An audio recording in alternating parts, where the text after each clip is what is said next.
बिस्मिल्लाहिर्रहमानिर्रहीम। अच्छे दोस्तों, अस्सलाम वालेकुम। कैसे हैं आप लोग? मैं अब्दुल बासित आपको बुक लवर्स में खुशामदीद कहता हूँ। आज मैं आपको विल ड्यूरांट की किताब निशाते फ़लसफ़ा से एक पैराग्राफ पढ़ के सुनाऊंगा। तो चलिए शुरू करते हैं। दोस्त बनाइए। अगर आपसे ये नहीं हो सकता तो अपने आप को ऐसा बनाने की कोशिश कीजिए कि आप दोस्त बना सकें। तन्हाई एक दवा है, सेहत की खातिर एक रोज़ा है, लेकिन ग़ज़ा नहीं है। जैसा कि गोयटे ने कहा था, शख्सियत दुनिया के बहाव के साथ बहकर ही बनती है। अगर हम फ़कत खुद नगरी से काम लें तो कहीं के ना रहें। मुस्तकिल तौर पर अपने अंदर देखना उसी तरह ख़तरनाक है जैसे टेनिस के खेलने वाले के लिए खेलते वक्त फासले, रफ्तार, जाविये और ज़रब के मुतल्लक सोचते रहना, या पियानो बजाने वाले के लिए बजाते हुए उंगलियों की हरकत पर गौर करते रहना। दोस्त इसलिए मुफीद हैं कि वो हमारी बातें सुनते हैं, इसलिए भी कि वो हम पर हंसते हैं। उनके ज़रिए हमें किसी हद तक मारूजियत, मुनकसिरुल मजाजी और खुशखल्की का सबक मिलता है।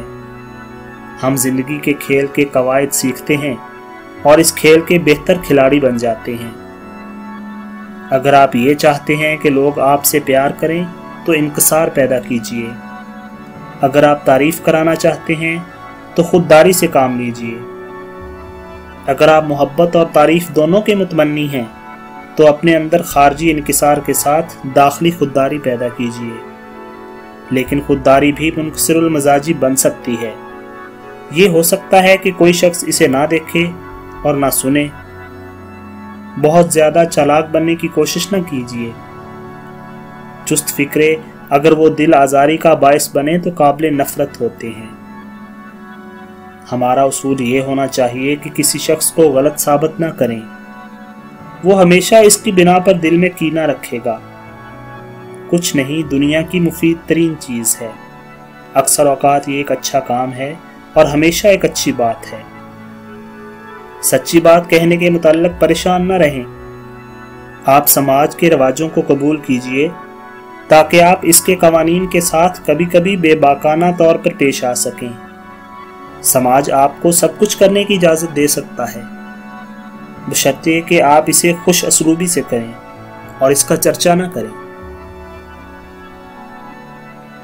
खामोशी से आगे बढ़िए और गैर ज़रूरी अदावत मोल न लीजिए। आगे बढ़ते हुए, तजर्बे का खैर मकदम करते हुए, ज़िंदगी को उकसाते हुए कि वो आपको हमेशा लबरेज रखे। इससे पेशतर कि आप इसे खैरबाद कहें और ज़िंदगी के शोले को अपने बच्चों की हिफाजत में छोड़ जाएं।